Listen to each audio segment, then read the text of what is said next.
Welcome to how to open MDisk link in Telegram. So in this video we are going to show you how to open MDisk link in Telegram. So before start of this video, I want you guys to like this video and subscribe to my YouTube channel.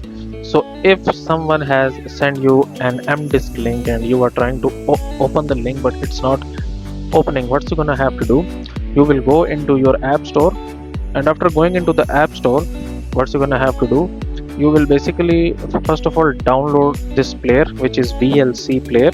You can download and install this player, or you can basically download and install the MX player. Okay, so just search for MX player and you can basically download one of these. And then the next thing you want to download is MDisk.